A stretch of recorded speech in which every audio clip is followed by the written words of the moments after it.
ఈ రోజు ఈ వీడియోలో మనం ప్రైస్ యాక్షన్ లాజిక్ కి సంబంధించి ఒక క్లియర్ ఎక్స్ప్లెనేషన్ తో అసలు ప్రైస్ యాక్షన్ ని అర్థం చేసుకోవడం ఎలాగా, దాని బిహైండ్ జరుగుతున్న సినారియోస్ ఏంటి అన్నది దానిలోకి లాగిన్ అయిన తర్వాత ఏదైతే మనకి నిఫ్టీకి సంబంధించిన చార్ట్ ఉంటుందో ఈ చార్ట్ ని మనం అనాలిసిస్ కోసం యూజ్ చేద్దాం. సో నిఫ్టీ చార్ట్ ని ఇక్కడ మనం టీవీ చార్ట్స్ లో ఓపెన్ చేద్దాం. సో ఇక్కడ మనకి ట్రేడింగ్ వ్యూ లో నిఫ్టీకి సంబంధించిన డే క్యాండిల్ చార్ట్ అనేది మనకి ఇక్కడ కనిపిస్తుంది. అండ్ ఈ ప్రైస్ యాక్షన్ లాజిక్ కి సంబంధించినంత వరకు చాలా కీ రోల్ ప్లే చేసేది demand and supply zone. So మనకి మార్కెట్ లో ఒక రివర్సల్స్ వస్తున్నప్పుడు డిమాండ్ జోన్ సప్లై జోన్ కి మార్కెట్ రీచ్ అవుతూ ఉంటుంది. సో ఇక్కడ డిమాండ్ జోన్ అంటే ఏంటి, సప్లై జోన్ అంటే ఏంటి, అండ్ ఒక స్టాక్ ఏదైతే ఉందో ఈ స్టాక్ కి సంబంధించిన ఆర్ ఒక ఆప్షన్ కి సంబంధించిన వాల్యుయేషన్ అనేది డిఫరెంట్ ఇన్వెస్టర్స్ డిఫరెంట్ పర్స్పెక్టివ్స్ తో ఉంటారు. అండ్ ఇప్పుడు నిఫ్టీకి సంబంధించి 24,000కి సంబంధించినంత వరకు మనం ఇక్కడ మాట్లాడుకుంటే అండ్ నిఫ్టీకి సంబంధించిన ఈ చార్ట్ మీరు అర్థం చేసుకుంటే ఇక్కడ నుంచి మార్కెట్ లో అంటే నిఫ్టీకి సంబంధించినంత వరకు మనం ఇక్కడ మాట్లాడుకుంటే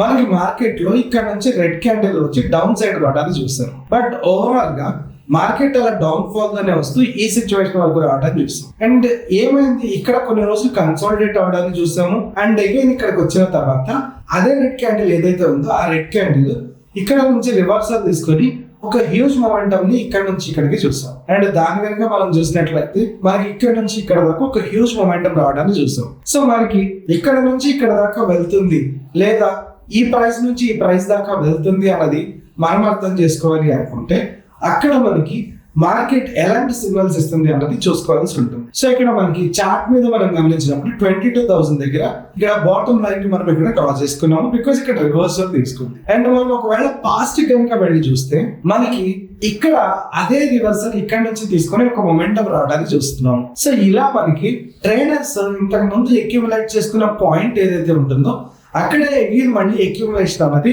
ప్లాన్ చేసుకుంటున్నాం. సో బిగ్ ఇన్వెస్టర్స్ కానీ లేదా ఇన్స్టిట్యూషన్స్ కానీ వాళ్ళు చేసేదంతా ఇలాగే ఉంటుంది. డిమాండ్ జోన్ ఎక్కడైతే ఉంటుందో అక్కడ వాళ్ళు అక్యుములేషన్ అనేది ప్లాన్ చేసుకుంటారు లేదా బయింగ్ అనేది ప్లాన్ చేసుకుంటారు. బట్ మనం ఎలా ఉంటుంది అంటే కొంచెం ర్యాండమ్ ట్రేడ్ గా తీసుకొని లేదా ఈ రోజు లేకపోతే ఈ గంటకి ఈ వారానికి సంబంధించిన ట్రేడ్ అనేది ప్లాన్ చేసుకుంటాం.